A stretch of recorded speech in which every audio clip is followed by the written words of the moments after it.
Hi, I'm Scott Murray, and welcome back to 5 Talk Street. Earlier this week, I spoke to General Richard Myers about a very exciting Veterans Biomedical Equipment Program. Take a look. Well, Nick, welcome. We're delighted to have you here. General, thank you so much for being here. Thank you. This sounds like quite the initiative. MediSend International. Why don't you just first of all tell us where this came from initially and then how we got to where we are today? Okay. Thank you very much for the question, and thank you for having us here. You're more than welcome. We really appreciate that. MediSend is a Dallas-based nonprofit organization. Since 2007, we've been training international biomedical technicians from 17, 18 countries around the world.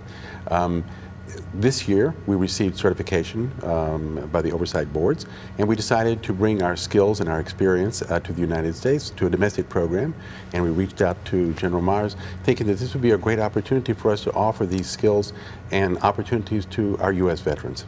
What was it that intrigued you, I guess, best put, General, when you heard about this? Well, the first thing was we've been involved in a small way, my wife and I, with MediSend for many years. So the notion of providing medical supplies and equipment to countries that really need this was compelling. And when I was still on active duty, we would actually take some of these supplies to these countries. And to see doctors receive what we would think are not very much, and they'd come to tears with a couple of boxes worth of supplies because it made so much difference in how they could treat their population. And so this notion of now having a specific school for veterans seems to be exactly right for the times. We have veterans that need employment.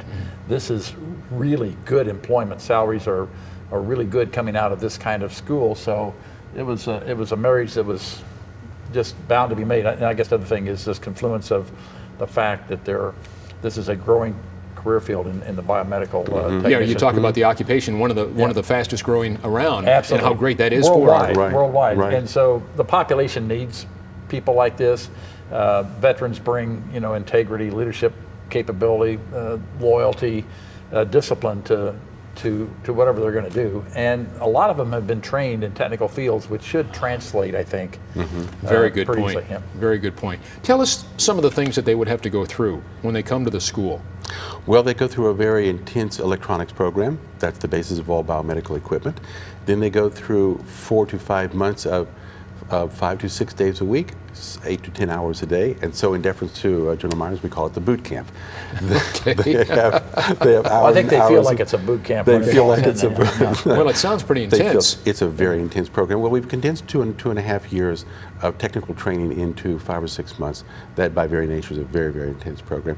But we have a very, very high quality. We're probably the highest quality institution in the United States, and that's what we'd like to offer to the U.S. veterans. Now, you're based here in the Dallas area, here in North Texas, but are there any thoughts about having satellite locations around the country, or if this continues to grow? Certainly. Good question. Certainly. Good question. We had that same conversation this morning.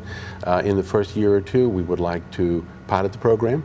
The international program is a very well-established, recognized program, but we'd like to pilot the General Myers program, the Veterans program, in the first year or so, and then obviously have those discussions. And this school bears your name, does it not? Yeah, it does. And that's pretty nice. Good for you. Well, it was a real honor. But Nick thought, well, would you like to put your name on something like this? Well, when it comes to veterans and veterans employment opportunities, of course. I mean, how can you say no? Kind of a no-brainer, huh? It is a no-brainer, but it's such a high-quality opportunity for veterans that I mean, you just want to be part of it.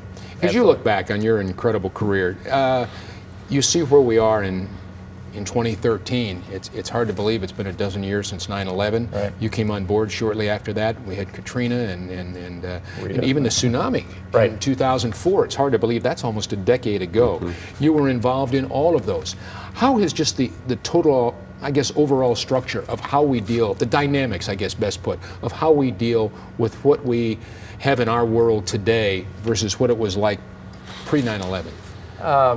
From a military standpoint is what I'm talking about. I would say not a whole lot has It's about changed. the same? Yeah, Is it? Okay. About the same. But I think going forward, now that people are struggling with the budget in Washington, sequestration, and so forth, I think from this point forward, there could be questions about, okay, how are we going to deal with the world? Well, that's exactly what I was getting at. And I don't know if that's certainly not settled at this point. Okay. And the proposed cuts to the Department of Defense, everybody wants your defense to be as efficient as possible, but the cuts that are sort of laid in at this point could change the ability of the military to influence events and to provide options to the president, quite different than when I was chairman, actually. Well, I came from the Vietnam War era, and Me I too. think I think it's a different world for all three of us, for what it was back then. But I think it's great the way America and citizens have rallied around our troops today versus what it was like then. It's one of the great stories, I think, of the last of the 21st century. Is that the American public understands that the policymakers make policy, send the military to war. The military salutes and does what they're told to do in accordance with our Constitution and our laws, and they're not to blame for that. And I think they've made a clear distinction, as they did not in Vietnam, about who's responsible for the decisions and then who has to execute. So the American public has really stood tall for our veterans. And I think this is another opportunity with this educational opportunity we're going to need some Americans to stand tall and help us. As well they should. General, Scott, thanks for all you did on behalf of our country. Scott, Nick, you're the president and CEO of this endeavor. Good luck. We're all behind you. Thank you. All right, thank you much. We're back with more of 5 Talk Street right after this.